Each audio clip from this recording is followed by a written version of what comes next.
तो इसी चैप्टर पे कुछ न्यूमेरिकल्स हैं, 2-3 क्वेश्चन मैं बता चुका हूँ इससे पहले, ठीक है।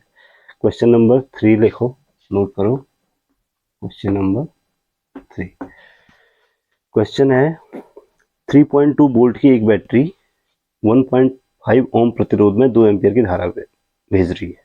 3.2 वोल्ट की बैटरी, तो बैटरी 3.2 वोल्ट की बैटरी है, इसका मतलब 3.2 वोल्ट क्या है, बैटरी का वैद्युत वाहक बल है। तो बैटरी का आप लिखोगे बैटरी का वैद्युत वाहक बल, EMF लिखते हैं इसको, कैपिटल E, ये है भाई कितना 3.2 वोल्ट, 3.2 वोल्ट की बैटरी है, ठीक है।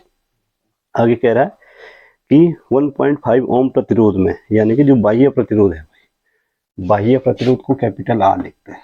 जिस प्रतिरोध में धारा भेजी जा रही है वो बाह्य प्रतिरोध हुआ, और अगर आपको बोला हुआ है कि बैटरी का आंतरिक प्रतिरोध तो उसको स्मॉल r लिखेंगे, और बैटरी का अगर बोला जा रहा है जिस परिपथ में धारा भेज रहे हैं तो इसका मतलब वो बाह्य प्रतिरोध है, तो बाह्य प्रतिरोध को लिखेंगे कैपिटल R। बाह्य प्रतिरोध कैपिटल R इक्वल टू कितना देर का 1.5 ओम, 1.5 ये ओम का सिंबल है, ठीक है। और कितनी धारा भेज रही थी, परिपथ में जो धारा है ये भेज रही है, परिपथ में धारा को लिखते हैं I इक्वल टू, परिपथ में धारा भेज रही है 2 एम्पियर, 2 एम्पियर की धारा भेज रही है, और आपको निकालना है बैटरी का आंतरिक प्रतिरोध कितना है। बैटरी का आंतरिक प्रतिरोध स्मॉल r लिखते हैं इसको, और ये आपको याद करना है, ठीक है ना। अब क्या होता है कि इसके लिए हल में आप लिखोगे परिपथ का कुल वैद्युत वाहक बल, तो E हो गया, ये तो दिया हुआ है। तो परिपथ का कुल प्रतिरोध, जो बाह्य प्रतिरोध होता है उस सेल के आंतरिक प्रतिरोध के साथ हमेशा श्रेणी क्रम में जुड़ा होता है, ठीक है ना। तो आप सबसे पहले निकालोगे बैटरी का कुल प्रतिरोध या परिपथ का कुल प्रतिरोध, यहाँ पे बैटरी न लिखे, हम लिख देंगे परिपथ का कुल प्रतिरोध। कुल प्रतिरोध बराबर होता है भाई capital R plus small r, capital R plus, क्योंकि श्रेणी क्रम में जुड़े होते हैं, ध्यान रहे हैं। तो capital R plus small r, और कुल विद्युत वाहक बल तो आपको दिया हुआ है E बराबर 3.2 वोल्ट, और इसलिए परिपथ में धारा, इसलिए जो परिपथ में धारा होगी, परिपथ में धारा बराबर बैटरी का विद्युत वाहक बल, कुल विद्युत वाहक बल, कुल विद्युत वाहक बल डिवाइडेड बाय परिपथ का कुल प्रतिरोध, परिपथ का कुल प्रतिरोध। और ध्यान ये रखना है कि फॉर्मूले रटना नहीं है, ठीक है ना। आपको सिर्फ ओम का नियम याद रखना है, V बराबर IR होता है, V इक्वल टू क्या होता है IR, R equal to I equal to हो जाएगा V बट्टे R, इस ढंग से याद रखो, ठीक है। V क्या है, वोल्टेज डिफरेंस है या विभवांतर है, और R क्या है, प्रतिरोध है। तो जो V है वो इक्विवेलेंट होता है E के, ठीक है ना। तो अब बैटरी का कुल, तो ये E बटे R हो जाएगा, तो R की जगह पे कुल प्रतिरोध लिया जाएगा, और V की जगह पे क्या लिया जाएगा, E लिया जाएगा, ठीक है। तो इसलिए परिपथ में धारा I बराबर हो जाएगा कुल विद्युत वाहक बल है E, और बट्टे कुल प्रतिरोध है small r, capital R plus small r, capital R plus, यहाँ से हम स्मॉल r का मान आसानी से निकाल सकते हैं। यहाँ से हम करेंगे कि capital R plus small r, capital R plus small r equal to हो जाएगा, ये इधर आ जाएगा E upon I, E upon, ठीक है ना। ये बंद कर दो। कैपिटल R का मान कितना दिया हुआ है 1.5 ohm, 1.5 ohm plus small r equal to E का मान दिया हुआ है कितना 3.2 volt divided by small I का मान दिया हुआ है 2 एम्पियर, ठीक है ना। तो 1.5 small R 1.5 plus small R equal to हो जाएगा 1.6 और स्मॉल आर इक्वल टू हो गया 1.6 minus 1.5, small R equal to 0.1 ohm. प्रतिरोध हमेशा किस में निकलेगा, तो जो सेल का कुल आंतरिक प्रतिरोध है, इसको नोट करते हैं साथ साथ, सेल का जो कुल आंतरिक प्रतिरोध है या सेल का जो आंतरिक प्रतिरोध है वो है भाई 0.1 ओम। ठीक है, इसी का जो नेक्स्ट क्वेश्चन है,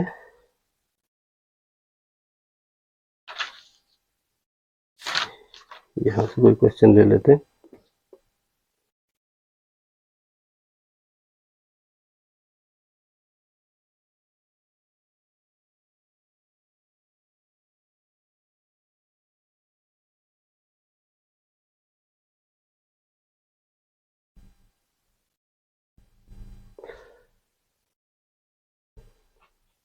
यहां से मिटा दो मैं।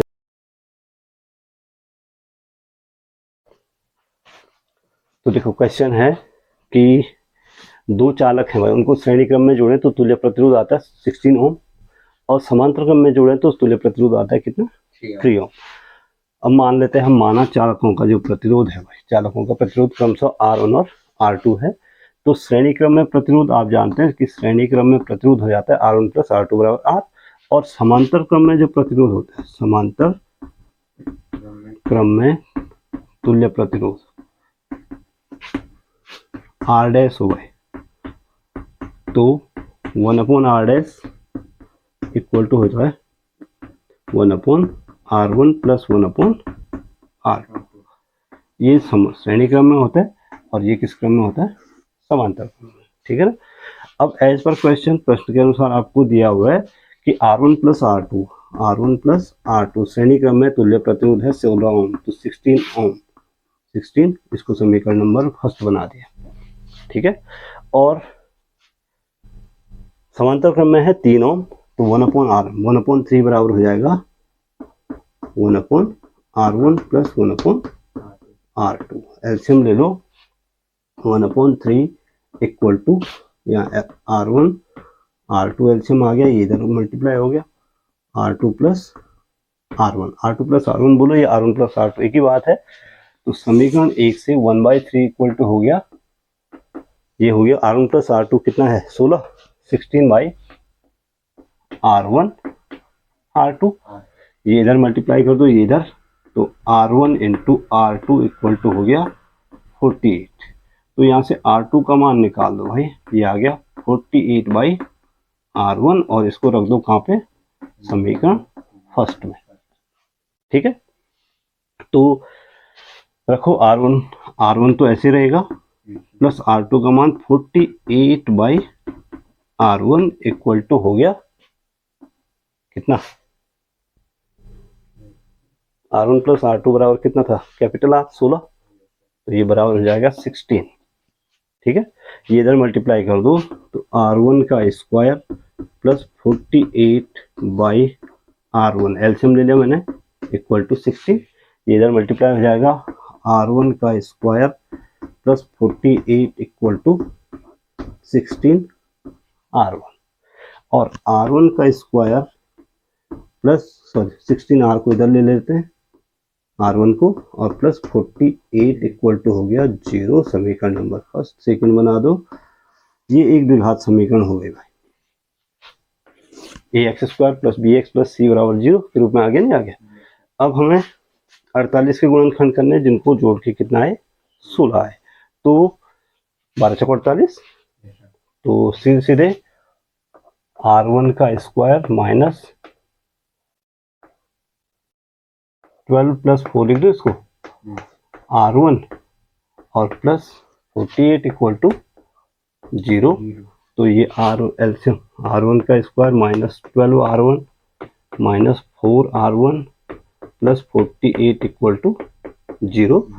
R1 कॉमन ले लेंगे तो बचेगा R1 माइनस 12, R1 माइनस 4 को कॉमन ले लेंगे, बचेगा R1 माइनस 12, ये तो हाई स्कूल में पढ़ाया जाता है, इक्वल टू 0। ठीक है, R1 minus 12 is again common, so यहाँ पे बचेगा R1 माइनस 4 इक्वल टू 0। तो R1 के दो मान आ गए भाई, एक तो 12, R माइनस 12 बराबर 0 तो R1 बराबर 12, R1 माइनस 4 बराबर 0 तो R1 बराबर 4, तो R1 बराबर 12 और R1 के मान 12 और कितना आ गया 4। ठीक है, अब समीकरण फर्स्ट में रखेंगे। समीकरण फर्स्ट में अगर देखो R1 की जगह 12 आया, R1 की जगह कितना आया, तो R2 की जगह 4 आएगा, तो R2 का दो मान आएंगे, R2 के आएंगे 4 तथा दूसरा मान आएगा 12। अब पहले को 4 रखोगे, दूसरे को 12 रखोगे, या पहले को 12 रखोगे, दूसरे को 4 रखोगे, एक ही बात है। तो इसलिए जो चालक है भाई, इसलिए जो चालक या तार दिए हुए हैं, इसलिए तारों के प्रतिरोध क्रमशः कितने 12 ओम तथा 4 ओम है भाई। तो एक तार का प्रतिरोध 12 ओम होगा तो दूसरे का 4 ओम होगा, पहले वाले का 4 लेंगे तो दूसरे वाले का कितना ओम आएगा 12 ओम। क्लियर? तो ये है आपका दूसरा क्वेश्चन, ठीक है ना।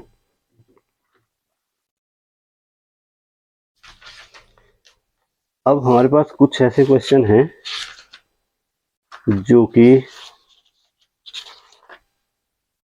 तारों श्रेणी क्रम समांतर क्रम में जोड़ने वाले हैं, ठीक है ना।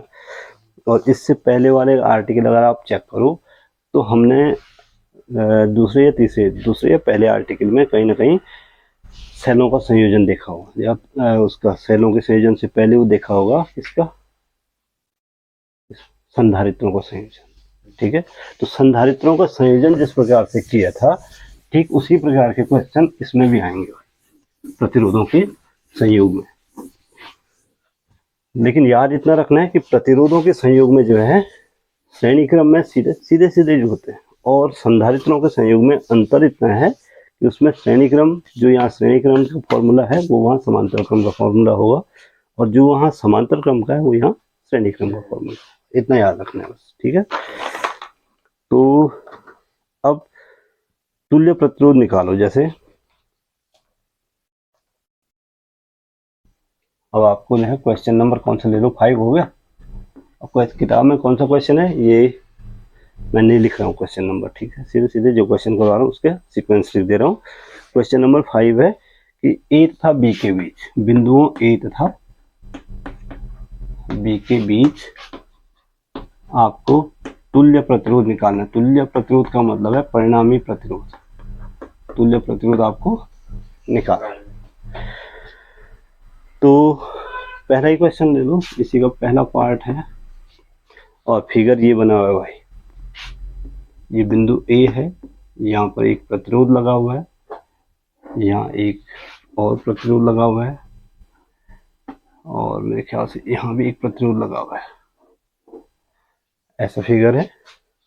और ये बिंदु बी है, ये बिंदु ये ए है, ये बी है, इनके बीच आपको तुल्य प्रतिरोध निकालना है, जबकि इनके मान है 8 8 8। ये 8 ओम है, ये भी 8 ओम है, और ये भी कितना है 8 ओम, ठीक है ना। सबसे पहला काम उस वाले चैप्टर में मैंने बताया था, सबसे पहला काम क्या करो, इन तीनों को अलग अलग नाम दे दो, ठीक है ना। तो इस प्रतिरोध को मैं बोल देता हूँ R1, इसको बोल देता हूँ R2, और इसको बोल देता हूँ भाई कितना R3 बोल सकते हैं। सबसे पहले आपने इसको अलग अलग नाम दे देने हैं। अब आपको देखना है कि कौन सा श्रेणी क्रम में है और कौन सा क्या है समांतर क्रम में। तो सबसे पहले आप देखोगे कि जिनकी पहली प्लेटें एक बिंदु पे जुड़ी हैं, दूसरी प्लेटें दूसरे बिंदु पे जुड़ी हैं, वो समांतर क्रम में होती है, और जिसकी एक प्लेट से दूसरे की दूसरी प्लेट जुड़ी होती है वो श्रेणी क्रम में होती है। तो यहाँ पे ये दोनों मेरे को श्रेणी समांतर क्रम में दिख रहे हैं। तो आप लिखोगे चित्रानुसार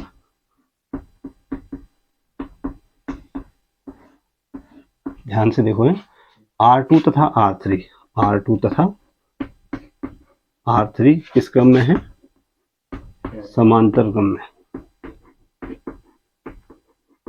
R2 और R3 किस क्रम में है, देखो इनकी पहली प्लेटें एक बिंदु से जुड़ी है, यहाँ पे दूसरी प्लेटें दूसरे बिंदु से जुड़ी है, ठीक है ना। यदि इनका तुल्य प्रतिरोध, यदि इनका सिर्फ R2 और R3 की बात हो रही है। यदि इनका तुल्य प्रतिरोध या परिणामी प्रतिरोध R डैश है भाई, अब R डैश है तो 1/R डैश बराबर हो जाएगा 1/R2 प्लस 1/R3। देखो समांतर क्रम में जुड़े तुल्य प्रतिरोधों का तुल्य प्रतिरोध का व्युत्क्रम उन प्रतिरोधों के अलग अलग व्युत्क्रमों के योगफल के बराबर होता है, याद रहे, ठीक है ना। तो यहाँ से 1/R डैश बराबर 1/R2 प्लस 1/R3 हो गया। इन दोनों का तुल्य प्रतिरोध मैं मान रहा हूँ R डैश, ठीक है ना। तो ये 1/R डैश का मान निकाल लो 1/8 और ये भी 1/8, यानी ये हो गया भाई 2/16, यानी कि 1/8 प्लस 2/8 यानी 1/4। तो यहाँ से R डैश बराबर हो गया कितना ओम, R डैश बराबर 4 हो गया, 1/R डैश बराबर 1/4, तो R डैश इक्वल टू 4। तो अब जो फिगर है वो थोड़ा सा सरल हो जाएगा। अब फिगर ऐसा हो जाएगा, देखो ये बिंदु A तो है ही है, रहेगा यहाँ पे, ये पहला वाला प्रतिरोध हमने छेड़ा ही नहीं R, ये R1 तो छेड़ा ही नहीं अभी, ये 8 ओम है, ये कितना है। अब इन दोनों की जगह पे ये R डैश आ जाएगा, इन दोनों की जगह पे आ गया ये सिर्फ सिंगल प्रतिरोध, और दूसरा बिंदु बच गया क्या, ये R डैश आ गया इन दोनों की जगह पे, आगे नहीं आ गया, इन दोनों को सरल किया तो ये R डैश आ गया। R डैश का मान कितना है 4 ओम। अब देखो ये R1 और R डैश किस क्रम में है, श्रेणी क्रम में, आगे नहीं आगे। तो अब पुनः R1 तथा R डैश ये वाले दो भाई, ठीक है, श्रेणी क्रम में है, श्रेणी। अब जब ये दोनों श्रेणी क्रम में है तो A और B के बीच का तुल्य प्रतिरोध ये दोनों ही बना रहे हैं, और इसलिए A तथा B बिंदुओं के बीच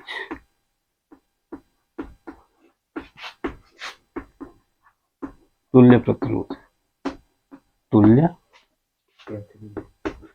प्रतिरोध कैपिटल R हो तो कैपिटल R बराबर हो जाएगा भाई, इन दोनों को सीधे सीधे जुड़ जाता है। श्रेणी क्रम में जुड़े दो या दो से अधिक प्रतिरोधों का तुल्य प्रतिरोध उन प्रतिरोधों के अपने अलग अलग मानों के योगफल के बराबर होता है, याद रहे। तो तुल्य प्रतिरोध हो जाएगा R dash plus R1, R dash plus या R1 प्लस R डैश, आगे पीछे लिख दो R1 प्लस R डैश।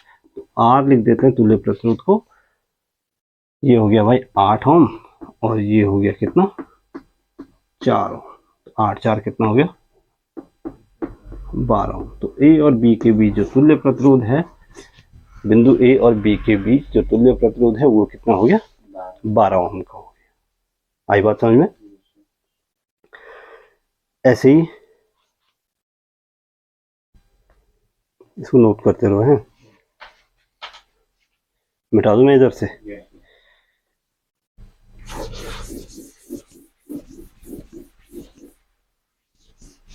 ऐसी एक और फिगर है तुम्हारी किताब में दिया हुआ है, इसी का सेकंड पार्ट क्वेश्चन 5 का, ये मैं सेकंड पार्ट बना दे रहा हूँ। इसका फिगर है A है और ये B है भाई, ये A है और C है।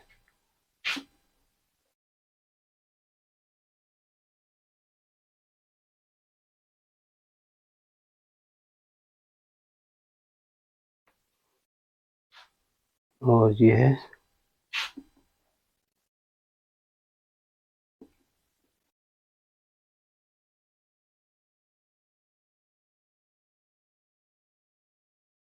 ऐसा कोई फिगर बना रखा है शायद, और ये है B,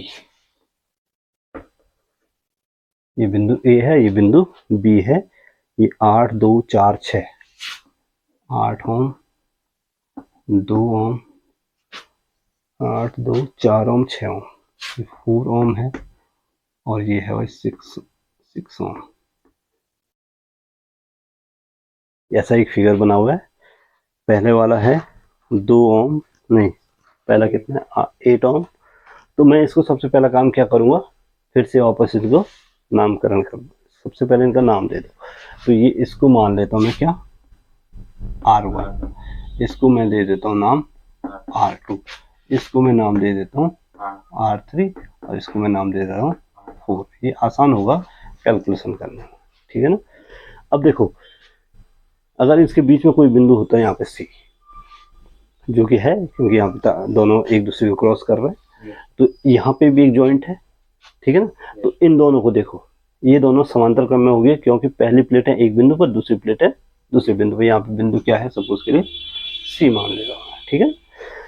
तो ये समांतर क्रम में हो गया। अब C और B के बीच देखो, ये वाला किस क्रम में है, ये दोनों C और B के बीच ये दोनों समांतर क्रम में है, ठीक है ना। तो चित्र में देखो, चित्रानुसार आप लिखोगे R1 तथा R2, R1 तथा R2 श्रेणी क्रम समांतर क्रम में, समांतर, और R3 और R4, R3 तथा R4 भी किस क्रम में है, समांतर क्रम में। देखें, यदि R1 तथा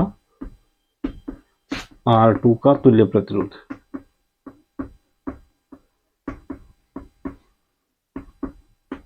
R डैश है और R3 तथा, दोनों को एक साथ सॉल्व करूंगा, R4 का तुल्य प्रतिरोध कितना है, R डबल डैश हो, तो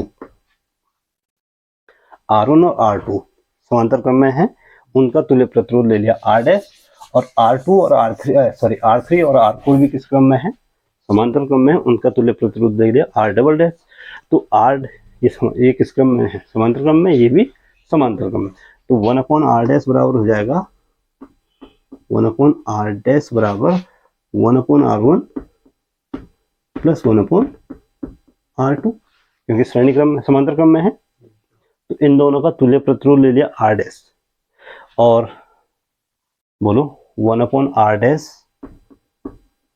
बराबर 1/R1 का मान कितना है भाई, 1/8 हो जाएगा, और ये हो जाएगा 1/2।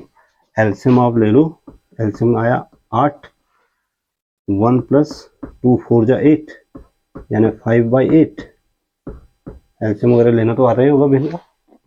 तो R डैश बराबर कितना आया, R डैश बराबर हो जाएगा 8/5, 8/, हो गया नहीं, हो गया। 1/R डैश बराबर 5/8, भिन्न उल्टी करेंगे तो ये दोनों साइड उल्टा होगा। तथा इन दोनों का तुल्य प्रतिरोध कितना माना मैंने, R डबल डैश, तो 1/R डबल डैश बराबर हो जाएगा भाई 1/4 प्लस 1/6।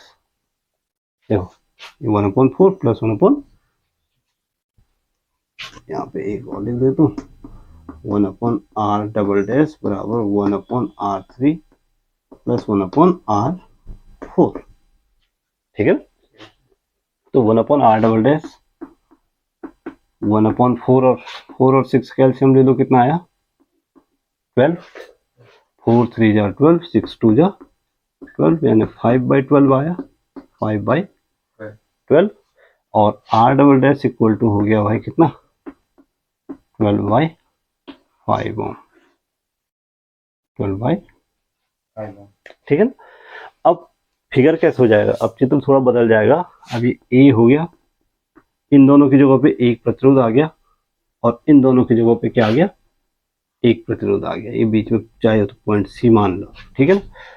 ये हो गया A B C, और ये हो गया B, यहाँ पे R डैश आ गया, और ये वाला इन दोनों का परिणाम में कितना आ गया, R डबल डैश आ गया। थोड़ा सा फिगर सरल हो गया, हो गया। अब R डैश और R डबल डैश किस क्रम में है, पुनः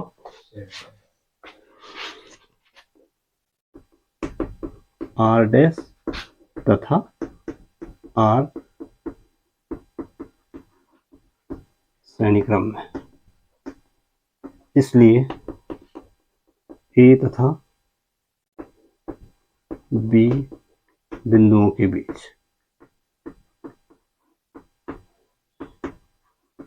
तुल्य प्रतिरोध, अब इसको R मान लेते हैं, फाइनली क्या मानेंगे,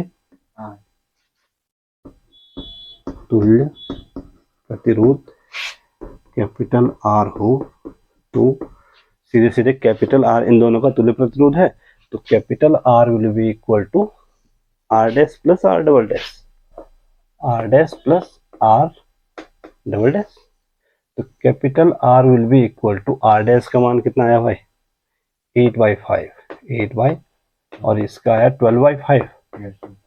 दोनों का एलसीएम सेम है, हर समान है, 20/5 हो गया, यानी कि 4 ओम आ गया भाई। तो ए और बी के बीच जो तुल्य प्रतिरोध है वो कितना आ गया 4 ओम। ठीक है,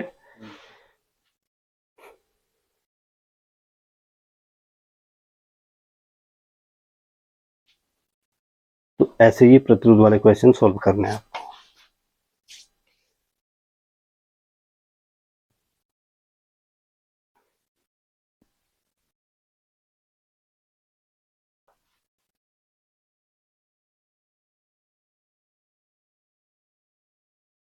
एक और क्वेश्चन हम इस पे ले सकते हैं अभी, ठीक है ना, मिटा दूं मैं इसको। क्वेश्चन नंबर 5 का ही थर्ड पार्ट लेता हूं।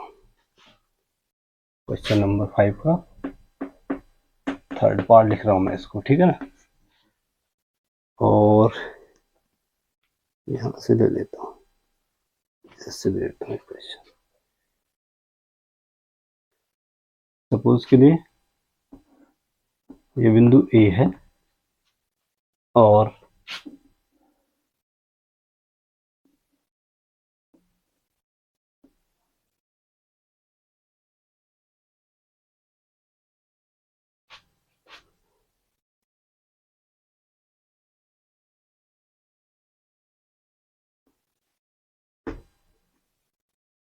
इस टाइप का कोई फिगर है भाई, ये ए है, ये बी है, ए है, बी है, ये सी बिंदु ले लेते हैं, ठीक है ना, और ये है 3 ओम 3 ओम 3 ओम, ये भी 3 ओम, ये भी 3 ओम, और ये भी 3 ओम,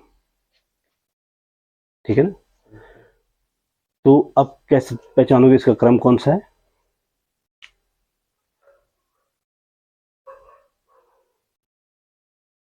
कैसे पहचानोगे? देखो पहले इन दोनों पे ध्यान दो, ठीक है, ये और ये एक दूसरे से श्रेणी क्रम में जुड़े हुए। देखो इसकी दूसरी प्लेट इसकी पहली प्लेट से जुड़ी है, तो पहले इन दोनों को सॉल्व करो। तो मैं इसका नाम दे दे रहा हूँ ये R1, ये नाम दे रहा हूँ R2, और इसका नाम दे रहा हूँ R3।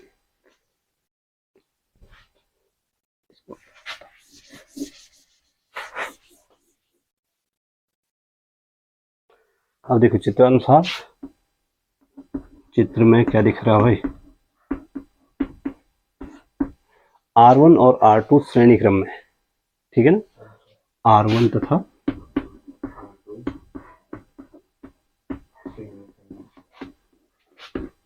श्रेणी क्रम में, और यदि इनका तुल्य प्रतिरोध, यदि इनका सिर्फ R1 और R2 का है, तुल्य प्रतिरोध R डैश है भाई, तो R डैश बराबर हो जाएगा सीधे सीधे, तो श्रेणी क्रम में है तो सीधे जुड़ेगा R1 plus R2, R1 plus R2,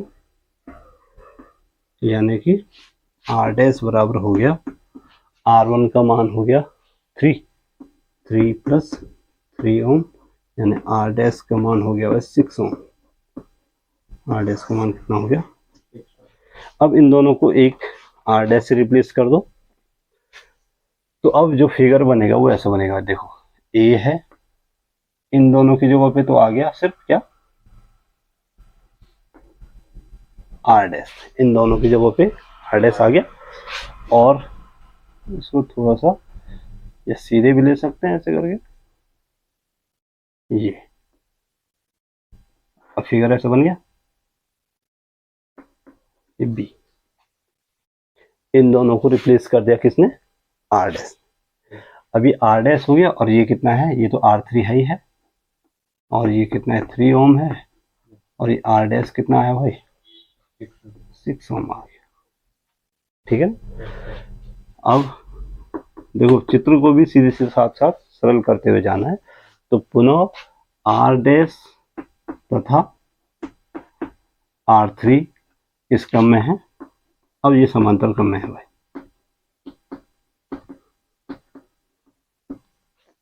ठीक है ना। अब ये समांतर क्रम में है और इसलिए ए तथा बी के बीच, ए तथा बी बिंदुओं के बीच, ए और बी बिंदु हैं, ध्यान रहे, ए तथा बी बिंदुओं के बीच तुल्य प्रतिरोध R हो तो 1/R इक्वल टू हो जाएगा 1/R3 प्लस 1/R डैश हो जाएगा। ये दोनों समांतर क्रम में है, समांतर क्रम में व्युत्क्रम के रूप में जुड़ेंगे। तो 1/R will be equal to 1/R3 का मान है भाई 3 और 1/R इसका मान आया 6। एलसीएम कितना आया 6, 3 2 जा 6, 2 प्लस 1 3/6, 3/6 यानी कि 1/R इक्वल टू 1/2 आया। 3/6 को सरल करेंगे 1/2, तो R इक्वल टू 2 ओम, 1/2 ये इधर मल्टीप्लाई, R इक्वल टू कितना ओम आ गया, 2 ओम आ गया। तो ये आपका आंसर है, R इक्वल टू। तो ऐसे सॉल्व करना है, छोटे छोटे पार्ट्स में सॉल्व करना है, ठीक है। और जो आए उसको फिगर को और सरल करते हुए जाना है, ठीक है ना। तो आपको आसानी से ये क्वेश्चन हो जाएंगे। आज के लिए इतना बहुत है।